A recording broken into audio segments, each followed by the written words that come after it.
ഇപ്പോ വിഴിഞ്ഞം തുറമുഖത്തിൽ ഉമ്മൻചാണ്ടിക്ക് 6000 കോടിയുടെ അഴിമതി ഉണ്ട് എന്ന് പിണറായി വിജയൻ പറഞ്ഞു.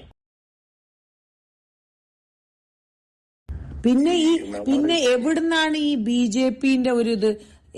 സത്യം പറഞ്ഞ ആദ്യമായിട്ട് നിങ്ങൾ എന്നോട് ആ ദിവസം നമ്മളുടെ തിരുവല്ല പ്രോഗ്രാമിൽ പറഞ്ഞപ്പോ ഓർമ്മല്ലേ നിങ്ങൾ പറഞ്ഞത്? അന്ന് ഞാൻ പറഞ്ഞതാണ് പിഷു, ഞാൻ BJP ഒന്നും അല്ല.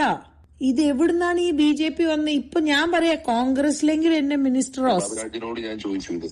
ഞാൻ ബാബുരാജിനോട് ചോദിച്ചു, നിങ്ങൾ എന്തിനാണ് അവര് BJPക്ക് ആളെ കൊടുക്കുന്നു എന്ന് പറഞ്ഞത്?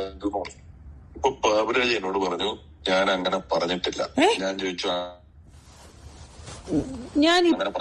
എന്റെ വീഡിയോ അയച്ചുതരാം.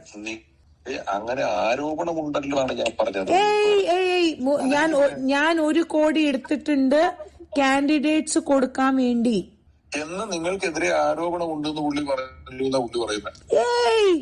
ആരോപണം പറഞ്ഞാൽ എന്ത് പറഞ്ഞാൽ അങ്ങനത്തെ ഒരു കാര്യം പറയണെങ്കിൽ പൊതുവേദിയിൽ അങ്ങനെ പറയണമെങ്കിൽ അത് പ്രൂഫ് ഇല്ലാതെ ഞാൻ അതാ പറഞ്ഞ I will see you in the court.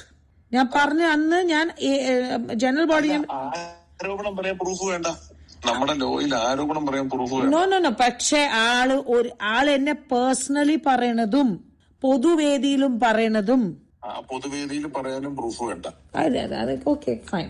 അല്ലെങ്കിൽ ഇപ്പോ വിഴിഞ്ഞം തുറമുഖത്തിൽ ഉമ്മൻചാണ്ടിക്ക് 6000 കോടിയുടെ അഴിമതി ഉണ്ട് എന്ന് പിണറായി വിജയൻ പറഞ്ഞു. പൊതുവായിട്ട് പത്രസമ്മേളനം വിളിച്ച് പറയാണ്.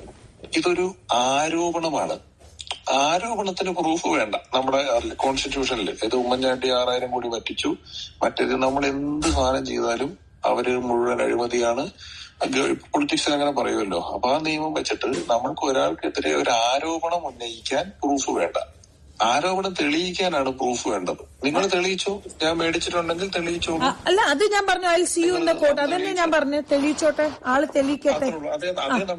അതേ നമുക്ക് ചെയ്യാൻ പറ്റുള്ളൂ. അപ്പൊ ബാബുരാജിന്റെ വാദം, ബാബുരാജ് എന്നോട് പറഞ്ഞു എനിക്കെതിരെ ഒന്നുമില്ല, ഞാൻ ആരോപണം പറഞ്ഞിട്ടുള്ളൂ. അത് കഴിഞ്ഞ് മൂപ്പര് ടിനി ടോമിനോട് പറഞ്ഞു ഇത് ശ്വേത മേനനല്ല നമ്മളുടെ ഉന്നമായിരുന്നത്, നമ്മളുടെ ഉന്നമായിരുന്നു കുക്കു.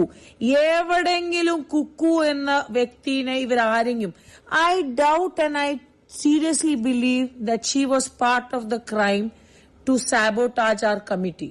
അത് ഞാനല്ല, ജോയേട്ടനോട് ചോദിച്ചോളൂ, നമ്മളുടെ കമ്മിറ്റി മെമ്പേഴ്സിനോട് തന്നെ ചോദിച്ചോളൂ. ടുഡേ ഐ എം ടെലിംഗ്, ഞാൻ വിചാരിച്ച പോലെ ഒന്നും പെർഫോം ചെയ്യാത്ത ഒരാളാണ്. അല്ല അത് പെർഫോമൻസ് അല്ല ഞാൻ പറഞ്ഞത്. ഞാൻ ഒരു കാര്യത്തിലും പുള്ളി ഇടപെട്ടില്ല സാർ. അയാൾ എല്ലാ കാര്യത്തിലും അഭിപ്രായം പറയുന്ന ധീരനായ ഒരാളാണെന്ന് ഞാൻ വിചാരിച്ചു. അല്ല ആ ദിവസം സ്റ്റേജിൽ പറഞ്ഞല്ലോ നമ്മുടെ ട്രഷറർ അബ്സ്കോണ്ടർ ആ സമയം അത്രയും രാവിലെ തൊട്ട് വൈകുന്നേരം വരെയും അവിടെ ഉണ്ടായിരുന്ന ഒരാളാണ്. അത്രയും മനസ്സ് വേദനിച്ചിട്ടാണ്